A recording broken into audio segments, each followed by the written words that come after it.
வணக்கம், welcome to Chitra Murali's kitchen. இன்னைக்கு என்ன பார்க்க போறோம்னா, நம்ம வந்து அரிசி மாவு கொழுக்கட்டை தான் பண்ண போறோம். அதாவது அரிசி உப்புமா பண்ணுவோம் இல்லையா, அரிசிக்கு அதை வந்து நல்ல நொய்யா உடச்சிட்டு அதுக்கப்புறமா பண்ணுவோம். இது வந்து நல்லா அரிசியை ஊற வச்சுட்டு கொஞ்சம் ரவையா அரைச்சிட்டு பண்ண போறோம் நம்ம. ஸோ ஃபர்ஸ்ட் எப்படி பண்றதுன்னு பார்த்துடலாம். அதுக்கு வந்து ஒரு கப்பு பச்சை அரிசியை நல்லா ஒரு மணி நேரம் ஊற வச்சுட்டு தண்ணியெல்லாம் வடிய விட்டு எடுத்து வச்சுக்கோங்க. தண்ணியெல்லாம் வடிய விட்டு எடுத்து வச்சிருக்கேன் பாருங்க, பச்சை அரிசி. ஸோ ஃபர்ஸ்ட் மிக்ஸி ஜாரில் அதை சேர்த்துருவோம்.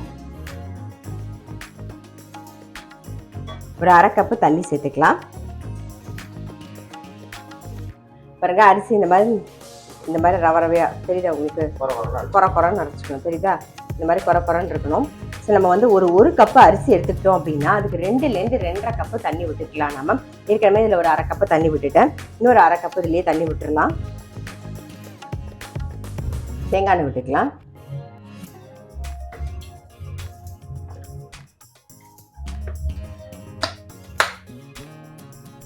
எண்ணெய் காஞ்சிட்டு கடுகு, கொஞ்சம் உளுத்தம்பருப்பு, கடலைப்பருப்பு,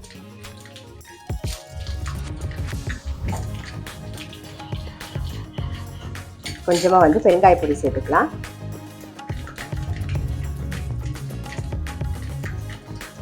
காரத்துக்கு பச்சை மிளகா 2 பச்சை மிளகா, கொஞ்சம் கருவேப்பிலை சேர்த்துருக்கேன். ஸோ இப்போ இதை வந்து ஒரு டம்ளர் தண்ணி விட்டு கரைச்சி வச்சுக்கோ இல்லையா, அப்படியே சிம்மில் வச்சுருங்க அடுப்பை.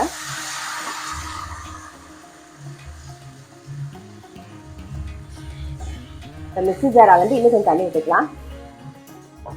மிக்ஸி ஜார் அலம்பி அந்த தண்ணி விட்டுடலாம். இல்லை இன்னொரு டம்ளர் தண்ணி விட்டுருக்கேன், அவ்வளோதான். இதை நல்லா சேர்ந்து கலருவோம்.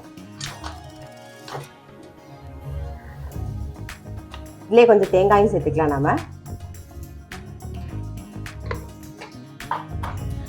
நம்ம உப்புமா கொழுக்கட்டை பண்ணுறோம் பார்த்தீங்களா, அதே ஸ்டைல் தான். நம்ம வந்து மாவை அரைச்சிட்டு கலர்றோம், அவ்வளோதான். பாருங்க, இந்த மாதிரி நல்லா சேர்ந்து வரும். இன்னும் ஒரு 2 நிமிஷம் நல்லா கலரணும். நம்ம திரும்பியும் வந்து கொழுக்கட்டை பண்ணி ஆவியில் தான் வேக வைக்க போகிறோம். பிடி கொழுக்கட்டை மாதிரி பிடிச்சிட்டு ஆவியில் தான் வேக வைக்க போகிறோம். அதனால் வெந்துடும்.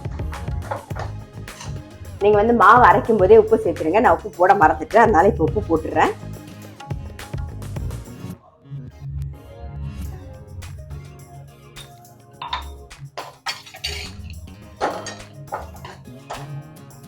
எல்லாம் நல்லா கலந்து சேர்ந்து வந்தாச்சு. பாருங்க, இந்த மாதிரி பந்து மாதிரி வரணும், ஒட்டாமல் வரணும். ஸோ இப்போ இது கொஞ்சம் ஆறுனதுக்கு அப்புறமா நம்ம வந்து பிடி கொழுக்கட்டை பிடிச்சி வச்சிடலாம். கை பொறுக்கிற சூடு இருக்கும்போது இந்த மாதிரி கொழுக்கட்டை பிடிச்சி வச்சிடலாம்.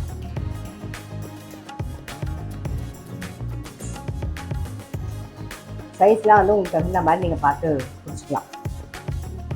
இந்த கொழுக்கட்டை வந்து நீங்கள் மாவில் பண்ணும்போது ஒரு டேஸ்ட்டாக இருக்கும், இந்த மாதிரி அரைச்சி பண்ணும்போது வேறு டேஸ்ட்டாக இருக்கும். இப்போ இதில் வேணும்னா நம்ம வந்து காய்கறி கூட சேர்த்துக்கலாம். நல்ல பீன்ஸு, கேரட்லாம் நல்லா மெல்லிஸாக பொடியாக கட் பண்ணி நீங்கள் அதில் சேர்த்துட்டு பண்ணலாம். இதே மாதிரி ஆவியில் வேக வச்சு எடுத்துட்டிங்கன்னா ரொம்பவே டேஸ்ட்டாக இருக்கும். ஆனால் தொட்டுக்கிறதுக்கு வந்து புளிப்பாக இருக்கிறது தான் நல்லாயிருக்கும். அதாவது சட்னினா தக்காளி சட்னி அந்த மாதிரி புளிப்பாக இருக்கிறது தான் ரொம்பவே நல்லாயிருக்கும். வெத்த குழம்பு ரொம்பவே சூப்பராக இருக்கும். ஸோ அந்த மாதிரி இதை ட்ரை பண்ணி பாருங்கள், ரொம்ப டேஸ்ட்டாக இருக்கும்.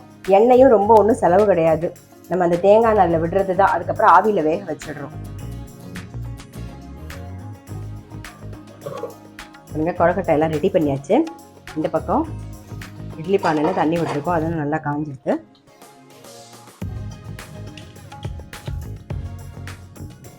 அப்படியே வச்சிருவோம்.